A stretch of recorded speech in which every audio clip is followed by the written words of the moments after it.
guys, I'm Billy Walker. I'm the master blender at the GlenAllachie Distillery company.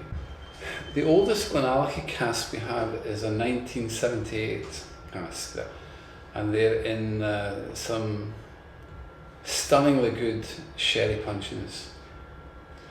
And we're looking forward to maybe releasing these as a 45-year-old. That's actually, it's impossible to answer that question, but there is an answer to the question. The distillery, the personality of the whisky and the DNA of the whisky GlenAllachie is comfortable with almost all styles of cask, but the real question is, how long do you want the whisky to be in a particular style of cask? And I suppose in many ways that's the talents and the skills and indeed the experience of the blender, that he knows that, you know, wine casks, for example, we're looking at these, for example, are they're wonderful casks actually. The Portuguese red wine cask. Now we know that the cask will react actually quite quickly, but we also know that the wine cask will not overwhelm the spirit, whereas there are other styles of wood, particularly virgin casks, that you would be nervous about having them in for more than maybe 2.5 years. So there is no particular cask that we would say expresses the personality of GlenAllachie better than another cask. But we do know the best period of time to leave the whisky in a particular style of cask. I hope that answers your question. It's not something that we have experienced. The likelihood is that we wouldn't actually find that cask.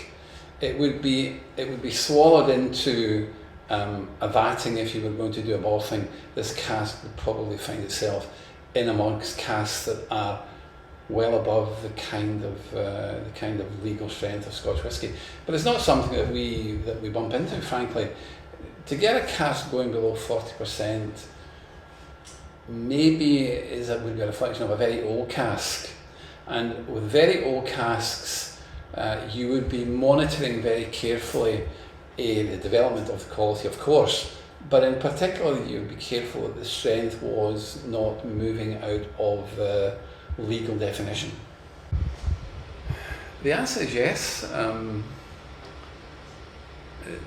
We haven't done anything with German wine casks at GlenAllachie. I'm sure we did some work at Benriach. They're not as easily available as some other wine casks of various provenances, but there's no reason why we wouldn't want to use German casks. I don't have any real history of working with them, so I need to learn a little bit about them. We need to do some work following the development of the whisky and what age of whisky would be the right age to go into these casks. That's actually, first of all, it's a very good question, and my immediate answer is that we are friendly competitors.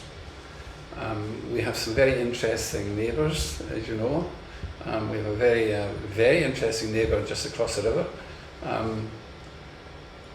Most whisky companies will be helpful to each other if one finds the other in short-term difficulty.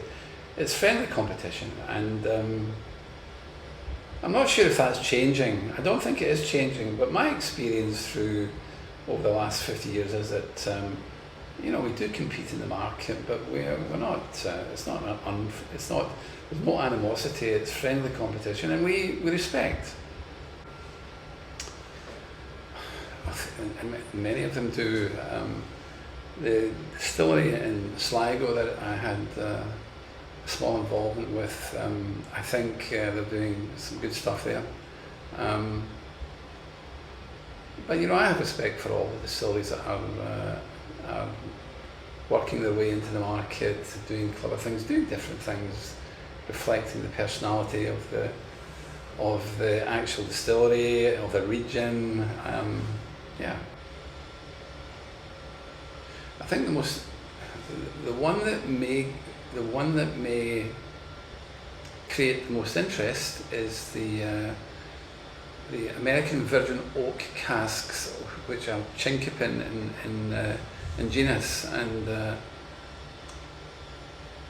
they have created quite a lot of interest, both in terms of consumers and indeed other people who are in the industry. They're different. They are absolutely casks that have to be monitored on a monthly basis, and because the flavour delivery is quite quick, and but the intensity of the flavour delivery and the complexity, you can overcook that experience. So you need to follow these very, very carefully. But they're great casks, and they give you a wonderful, wonderful end product if you manage it properly.